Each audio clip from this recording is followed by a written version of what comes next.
Welcome to the Wake Before the Day podcast with my parents, Clark and Bobby. We'll talk about the Bible and the Holy Spirit adventures. Thanks for listening. And so, chapter 3, Ruth is being strategic. And so is Naomi. Yeah. She's like, hey, honey, wait till the guy gets some food in his belly and some wine in his bloodstream and go uncover his feet. Go uncover his what feet. What on earth? You know what's funny is Pastor MK is starting a new Bible study with a bunch of people from the dog park or his gym. I think it's from his gym. And I don't know if they're Christians at all. It doesn't sound like they are. But they're reading Ruth right now. But they want to do the Bible reading plan. He's like, yeah, Clark, I'm going to do next week's reading with them. I'm like, bro, hold the phone. I was like, don't do next week's reading. That's Ruth. They're going to read chapter 3 and be like, what is this nonsense? And I'm not, this is crazy. They can do it and then listen to the podcast. No, you start with 1 John. They could do that. But I said, to go read John or 1 John. That's where we usually start. Hey, man, don't limit God in this timing. Like nothing like uncovering a man's feet. I know, Scandalous. You guys. But we do appreciate what they say, how the town knows she's a woman of noble character. Yeah, well, I mean, all the chapter is like we don't want to, we're minimizing it right now and like laughing about it. But what's happening is like Naomi and Ruth are the beginning of chapter 3. Naomi's like, we got to figure out what we're doing. Yeah. Like we need to get a house. We need to this is their livelihood. Like this is them eating food and, figuring out like, how are we going to continue to have standing here? We can't just keep like gleaning, for the rest of our lives. Yeah. And so Ruth doesn't know the customs. She doesn't know all the like laws, and she doesn't know even the family well. Naomi's the one that knows Elimelech's family and that knows like, okay, go do this. And because Naomi knows Boaz, she's trusting him to do the right thing, which he does, because he's saying there's somebody in chapter 3. There's someone that actually is before me in the line of having to redeem this situation, having to redeem Ruth and Naomi. And so, like, let me protect you, put a shawl on, and leave so nobody knows that you're at the threshing floor, and then let's, like, figure this out. And so chapter 4 then, Boaz goes before the elders and talks with this other, who would have been, like, the relative that was one step closer and should have been responsible. Again, like you just said, Naomi knew what she was doing. She's totally. Like, hey, forget this guy. Go to Boaz. Whether he's nicer, richer, kinder, better looking, I don't know, all the above. But go to him. He's the one you want to take care of you, and it proves to be true here. Because that man, I don't think they name him, the one that's like a step ahead of Boaz. Essentially, Boaz gives him the opportunity to say, like, hey, here's Elimelech's land. Do you want to take over this and add this to your estate? And he says, yes. And then Boaz goes, okay, then now you have acquired the Moabitess, Ruth, because you're taking, and he's like, oh, wait. backpedal. Maybe it's better if you do it. Yeah, Boaz, you got this.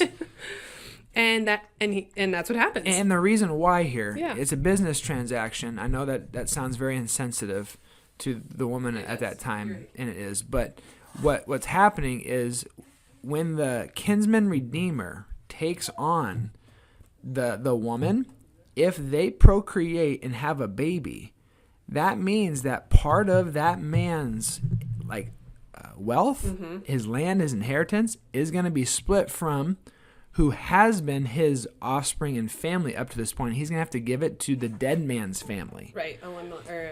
Milan and Kilian. Yes. So if you're thinking financially, business-wise, for your family, whatever, you can see that to be a kinsman-redeemer is incredibly selfless, because you're giving what is yours to somebody who is dead, not there.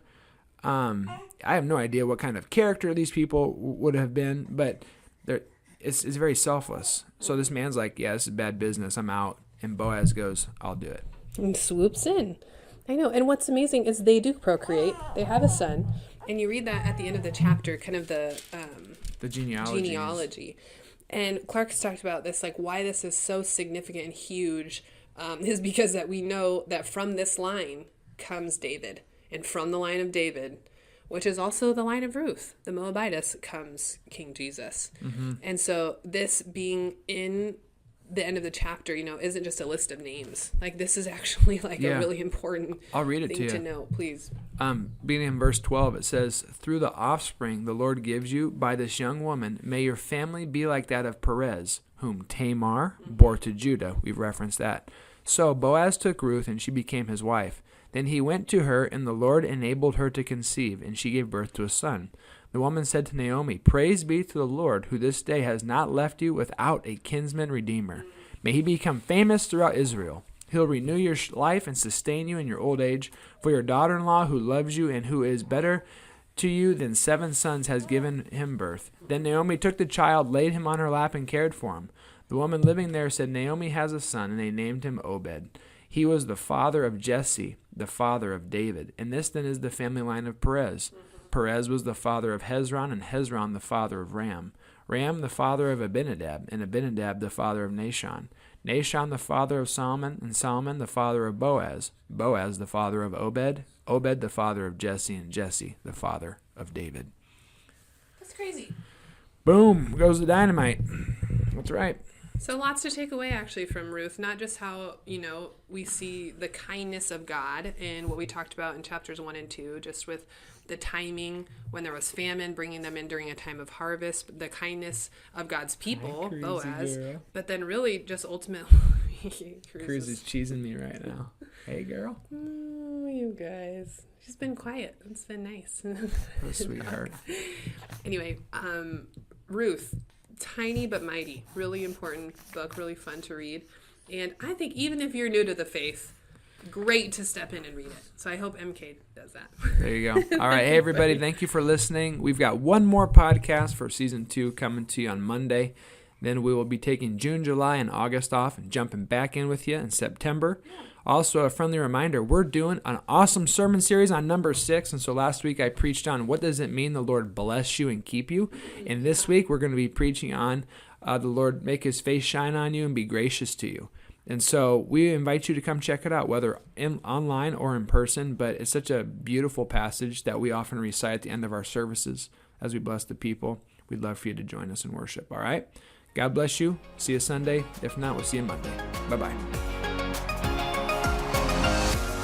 The Lord bless you and keep you. Don't make his face shine on you and be gracious to you. The Lord turn his face towards you and give him his peace. Have a great day.